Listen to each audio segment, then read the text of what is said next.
Hey guys, welcome back to the Saw Shop. So this morning we're going to do like a comparison video between this ms391 and the 311. Okay, similar in price. I think they're off by about 50 to 75 bucks depending on your market and where you're at in the United States or in the world.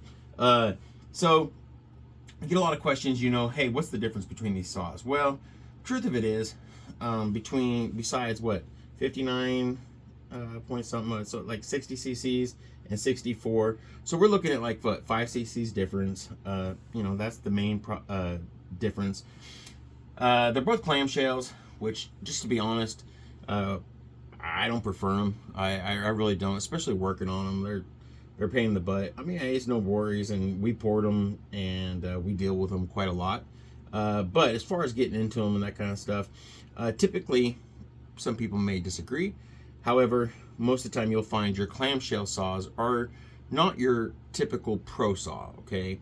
So that's another thing to kind of take into consideration. If you're looking for a pro saw compared to a more of a weekend warrior type saw, or for a farm saw, that type of thing, a farm saw, a weekend type deal, you can get away with some of these 391s and the 311s, that kind of stuff. They're great saws. They last actually quite well.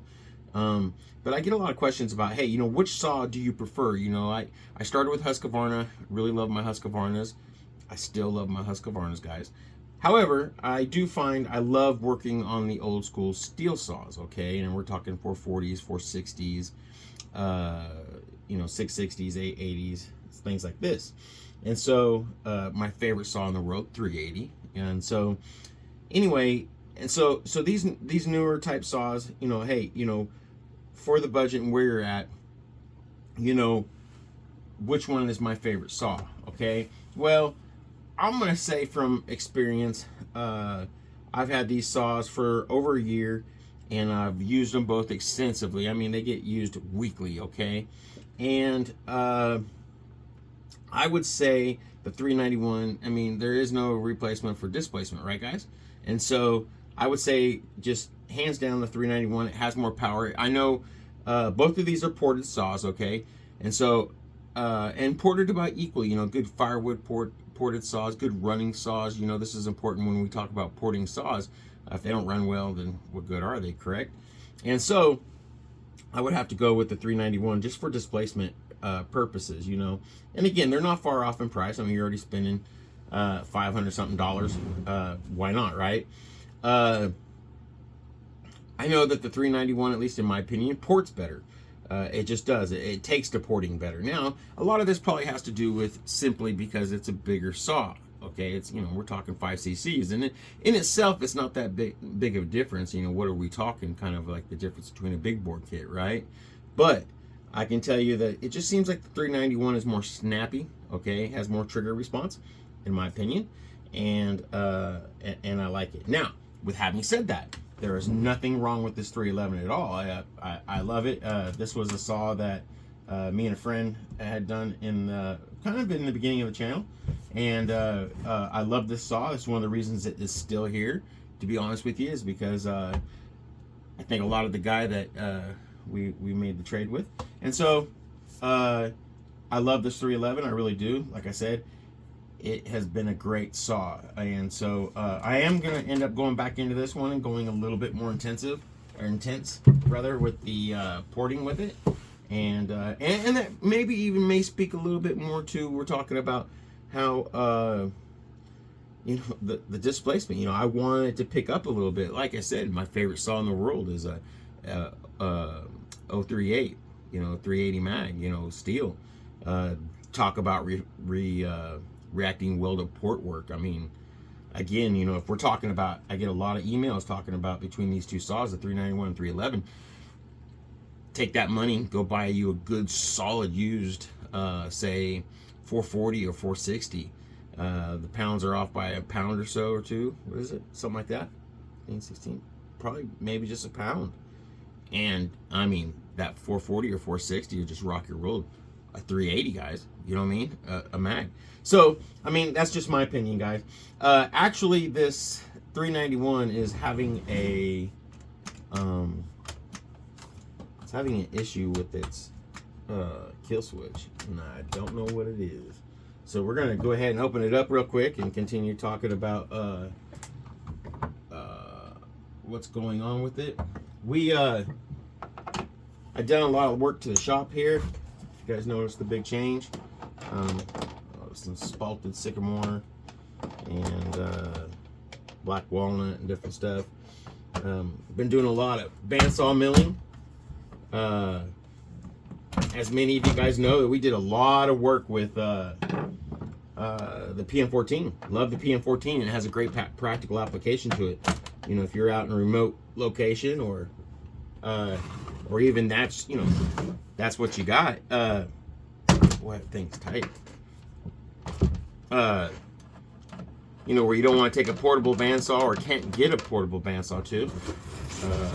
You know, that 311 or that PS14 is a great option. We love our HM122. It's done really well here for us, and we're liking it. So, let's see what's going on with this thing.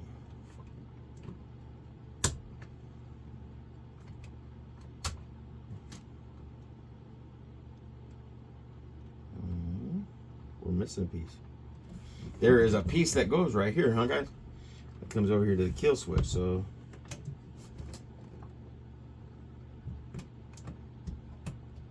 pipe vibrated loose. That is our issue.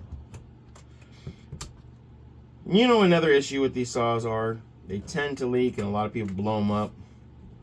You know, I can't stress enough. We've talked about this before many times, right?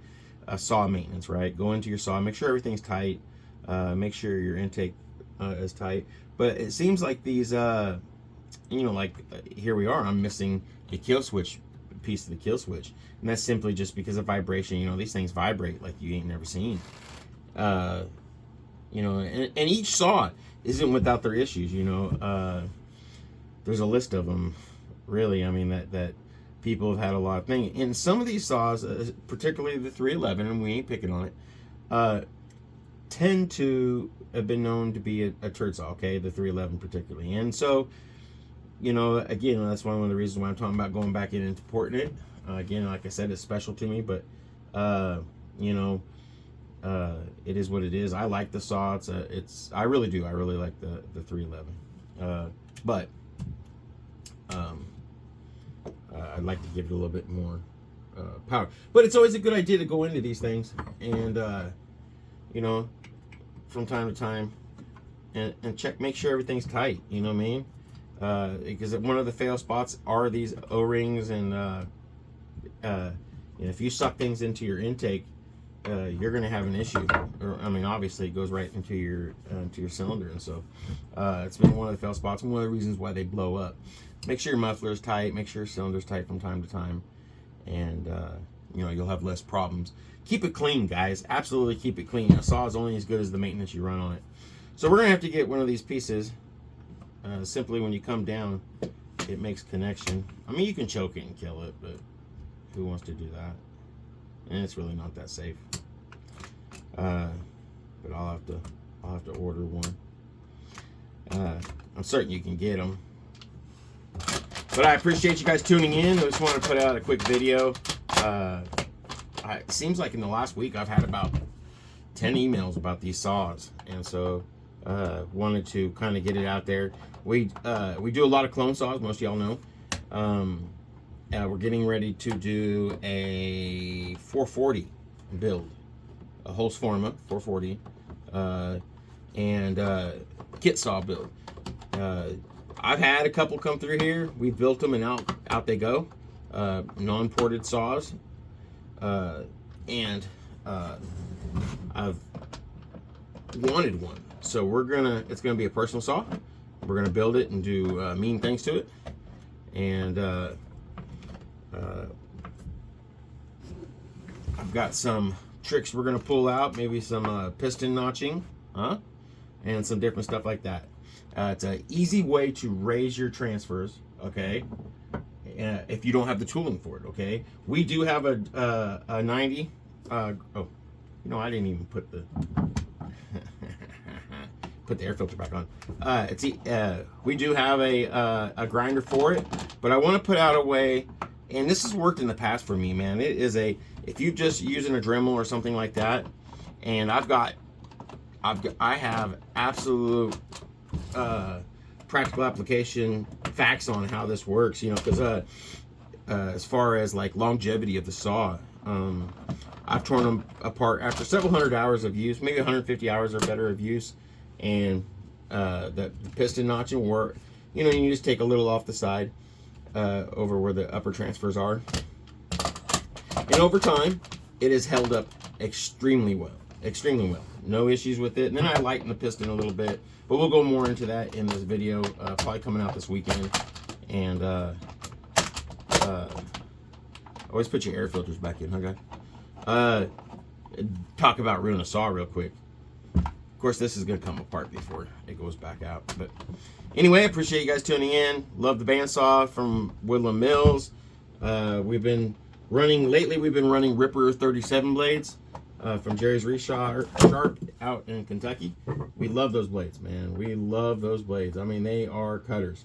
And they have a new one. You can't find them on your website. If you want the Timber 740s, you have to call him direct. Just look up Jerry's, it's right there on there's a sticker there. You can look up Jerry's Resharp out of Kentucky through Google, though, and call them. You can order directly to them. They'll get it right out to you. It's not on their website, but the 740 Timber Dog blade, it's their own in-house blade. It's on their design. It's a deeper gullet, carries the sawdust out better, and it works out much better. I love them. I absolutely love them. I ran a lot of Woodmiser blades, and of course Woodland Mills blades, and even the Ripper 37s. I love the Ripper 37s, both the 7 and 10 degree. They would be my second choice, but I'm loving these 740s. I really am, guys. So tune back in for more of that, and I appreciate you guys as always. Stay safe and chase your dreams, guys.